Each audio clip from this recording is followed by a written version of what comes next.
Few contestants on MasterChef managed to stand out for both positive and negative reasons without even winning the title.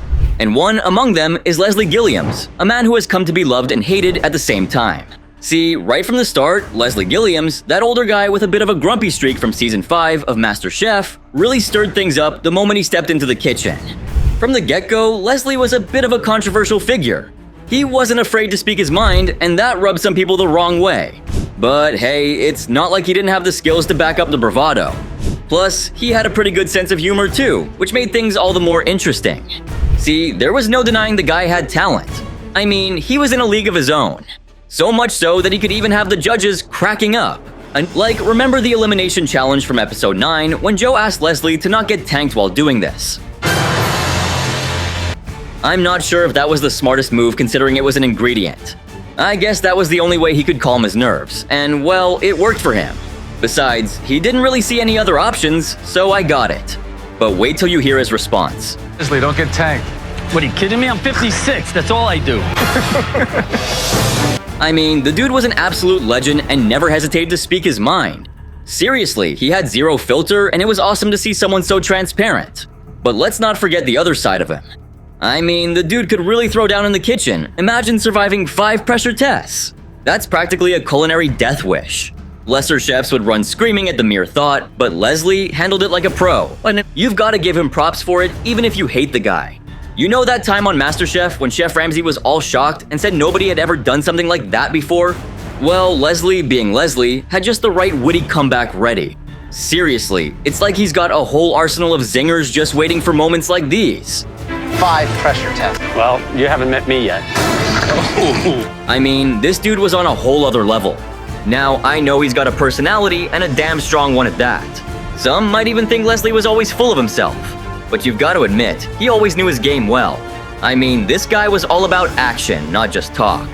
The seasoning could have been a little more, but the acidity of that ceviche was right on. And yeah, while he may be better than others, he was still not the best. But no matter what went down, there was one thing he truly believed in. I don't underestimate him. I just gotta beat him. Which, by the way, he did follow for countless times.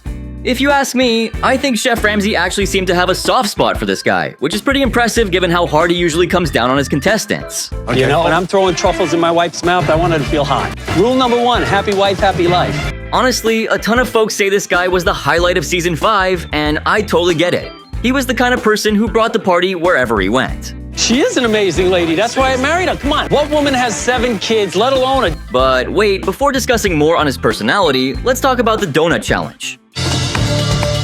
Wow. O-M-G.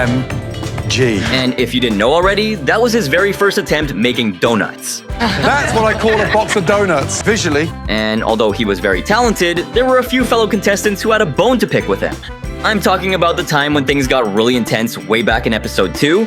It was the season's first mystery box challenge, and the drama was off the charts. It's like they cranked up the heat to boiling over just to see who would sweat the most. Bananas, strawberries, blueberry, brandy, ladyfingers. The contestants faced the daunting task of crafting a delectable dessert under the pressure of a strict 90-minute countdown. As the kitchen buzzed with intensity, drama unfolded during the preparation phase when Chef Ramsay strolled over to Elizabeth's station. There, he posed a question that sent a wave of nerves through the air. Who's gonna screw up tonight? Why Leslie? Chef Ramsay, wanting to know all the gossip, really dug into the obvious tension brewing between those two, and this made the whole situation even more awkward. Because he likes to cause and not cook so much. At this point, she was begging for drama, and Leslie was starting to get pissed. Talks too much. There's no way he was gonna let that go. And why should he? It was Elizabeth who came for him for no reason. I've never said anything to you, Elizabeth, never once. You wanna get ugly? Let's get ugly. You don't know where the hell I've been. And Leslie's reaction, it was completely justified, no doubt about it.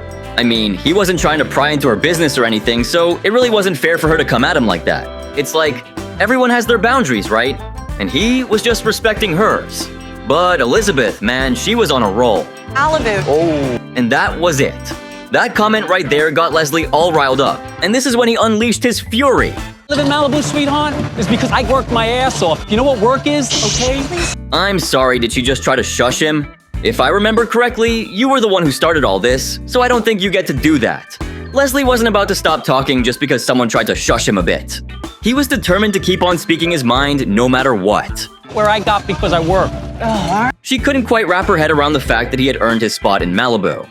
But hey, it wasn't just given to him on a silver platter, Sim. Worked so hard to get where I am. Obviously, your wife works and you don't.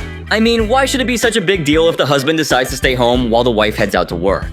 I mean, there are plenty of moms who stay at home with the kids, and nobody seems to bat an eye about that. I mean, what's with the double standards here? And let's not forget, being a homemaker is no walk in the park. Believe me, those folks are handling a ton of responsibilities at home. It's pretty amusing how she keeps on laying into him like that, almost like she's super insecure or something. I mean, just say you're jealous and move on. Jeez. As for Leslie, he wasn't done just yet. Don't run your to me about where I live. Figure out how I got. And well, he had to just get it off his chest. I work. You want drama? I'll give it to you. You ain't seen yet. Meanwhile, Chef Ramsay, who had been quietly observing the situation unfold, finally decided to step in and make his voice heard. Leslie, Yes, what's sir. going on? I've never even spoke to this girl, and they say all I talk. And Leslie had this sense that Elizabeth might have been feeling a bit jealous because he seemed to be engaging in conversations with everyone else but her. It almost seemed as though she was eagerly waiting for an opportunity to express her frustrations or let off some steam about it. But Chef Ramsay wasn't having any of that personal drama. He stepped in and told Leslie straight up that as the oldest one, it was time to start acting like it and show some maturity.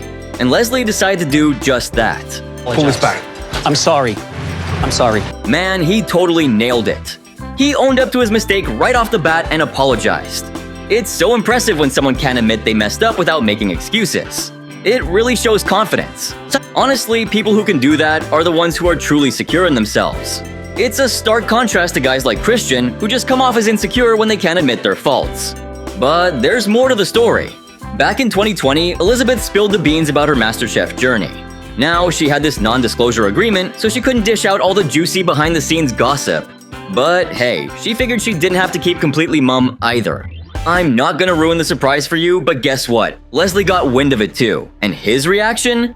Let's just say he had a few things to say himself. He must have been thinking, well, if Elizabeth's sharing, why not join the fun? I don't know how much there is to that, and I don't know what legal troubles he may have gotten into, but Gordon Ramsay's a very powerful individual. Well, you have to agree, he handled the situation pretty wisely. I ain't messing with them. They got more money than me, they got more lawyers than me. I mean, I have a lawyer. But what was the discussion about?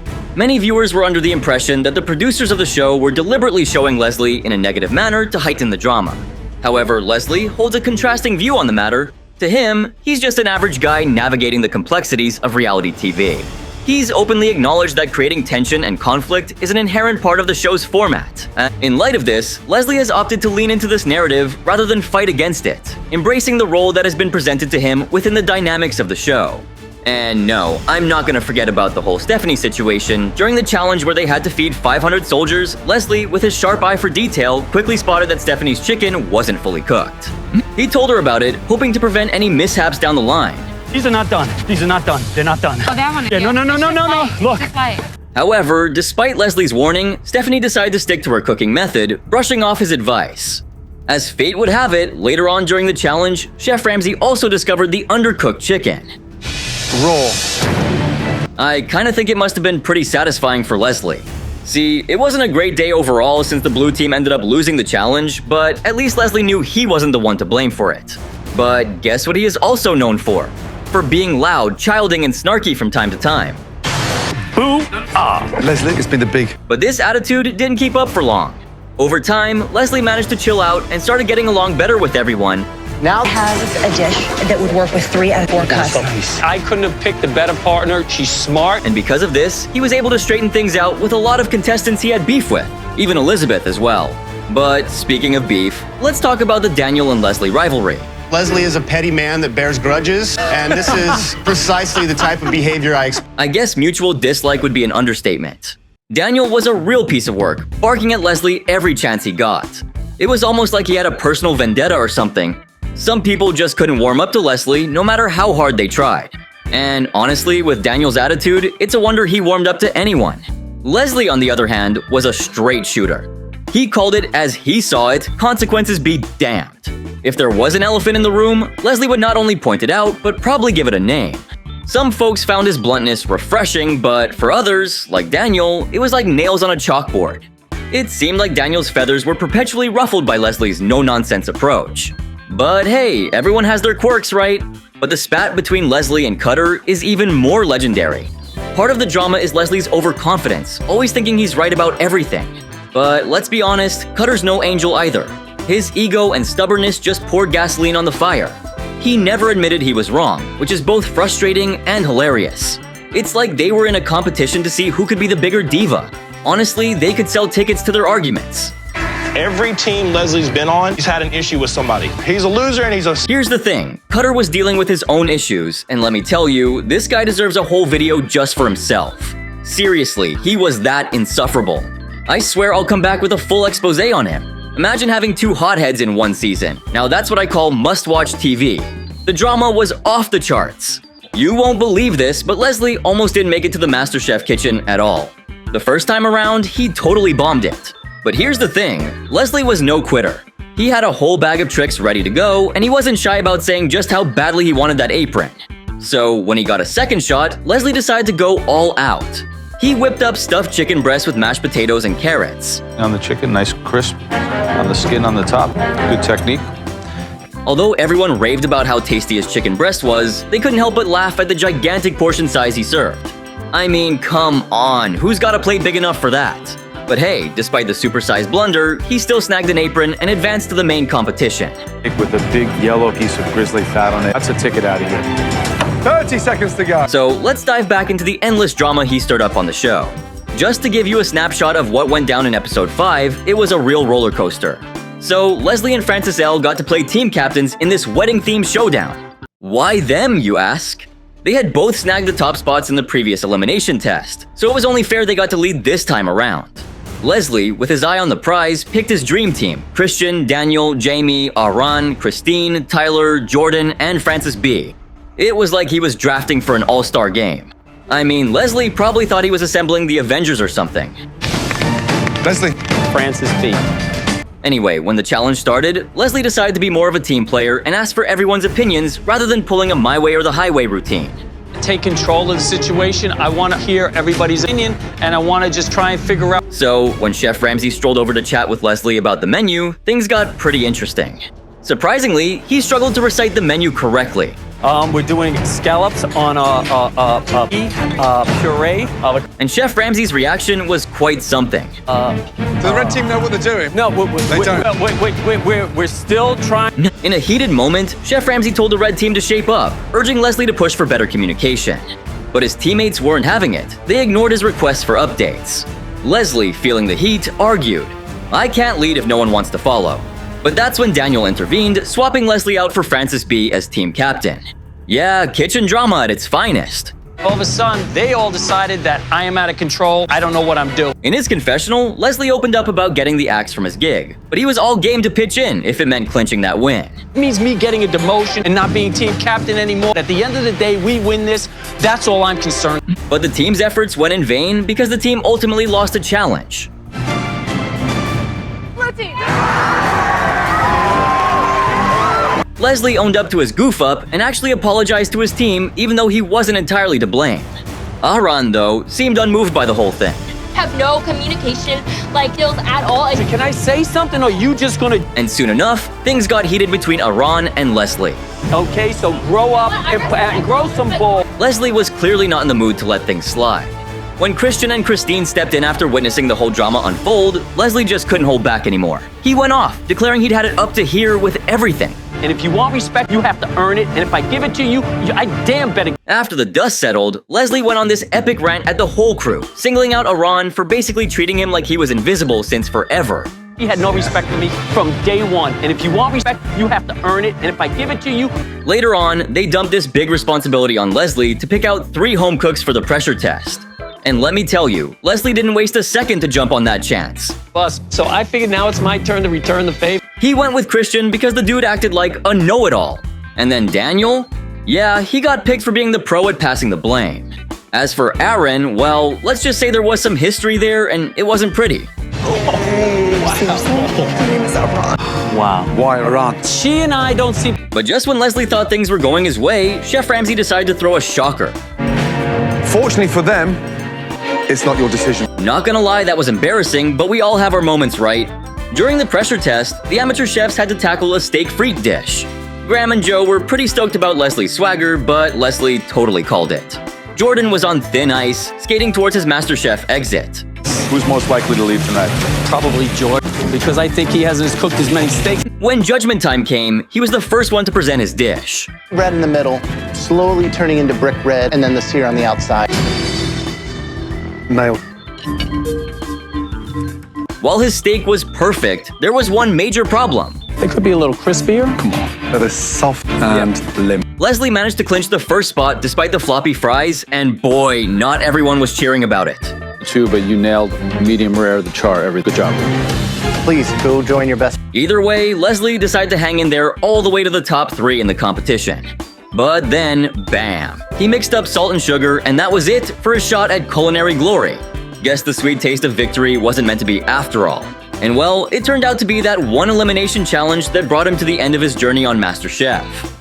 You put the salt in place of the sugar. I may have, yes. Man, after dealing with non-stop competition stress for what felt like ages, it looks like the pressure finally got to him. You know those days where everything goes south? He was usually the champ who breezed through tough stuff, so it was a bummer seeing him mess up by mixing up salt and sugar. But you have to give it to him. Leslie accepted his elimination quite gracefully. One got you. Yeah, you know what? I figured my luck kind of ran out after 6 and she just happened to knock me off. But guess who decided to make a comeback in the later seasons? Yep, our man Leslie. In season 6, our man was back for the 100th episode bash. These guys are bringing their A game. Make sure it is good when it goes on that. Once again, he made a notable appearance in season 10, and this time he was unexpectedly featured as a guest judge. Now, let's talk about his personal life, which is just as interesting as his time on the show. Guess what? He's actually the stepdad of Melissa Joan Hart. You know, the actress who rocked the main role in Sabrina the Teenage Witch. No, Mr. Poole said for. Well, who'd have thought he'd be rubbing elbows with Hollywood, right? I mean, forget the stepdad thing. Leslie's out here making waves as a big shot executive producer for TV movies. It's like he's got a secret side hustle in showbiz. He even worked on a movie titled Mistletoe in Montana. No, your mama loved this place, but never as much as at Christmas time. Christmas is just so magical here. But that's not all. The next year, he jumped into the game as the executive producer for not one, but 2 Christmas movies, Once Upon a Main Street and Dear Christmas. And if that's not enough, he's also behind Christmas Reservations, A Very Nutty Christmas, and this other one called 9 Dead. It's like he's on a mission to flood our screens with holiday vibes, huh? I brought the 9 up here today. But here comes something interesting. Leslie and his sister, Mary Ann Morrison, got caught up in a legal tangle with the Palm Beach Gardens police. It all kicked off when Mary Ann had a bit of a mishap at a local bar, ending up passed out in the restroom with a cut near her brow. Next thing they knew, the cops were involved, and Leslie found himself trying to sort things out. And when the EMS tried to help her out, she goes and clocks him on the head. Next thing you know, they're hauling her off to the hospital and then straight to the slammer with her brothers Leslie and Damien just standing there like, seriously, sis? So these 2 brothers were totally in the dark about what was happening. Leslie decided to snoop around for answers. The cops busted them for being a bit too much. Leslie got nailed with charges for causing a scene and sneaking where he shouldn't. Meanwhile, Morrison's sister ended up tagged for accidentally tapping an EMT. Eventually, they both got let off the hook without having to cough up any bail. Now, coming to Leslie's career as a chef. In November 2018, Leslie embarked on his culinary journey by launching Silver Fox Oysters. Renowned for his signature oyster sauce, he brought a distinctive touch to every dish served at the restaurant. What's more is that Leslie has actively engaged audiences on social media, further showcasing his culinary expertise and creativity. He's always posting mouth-watering pics of his food creations, letting everyone peek into his kitchen adventures. Through his restaurant and online presence, he continues to inspire food enthusiasts and share his love for cooking with others. So what are you? Team Leslie or Team Anti-Leslie? Don't forget to share your thoughts in the comments down below. And if you enjoyed watching Leslie's mouth-watering creations and all the drama he brought to the kitchen, then make sure to drop a like, subscribe, and turn on my post notification. And if you want to watch something crazier, then make sure to check out this next video right here. It's even better.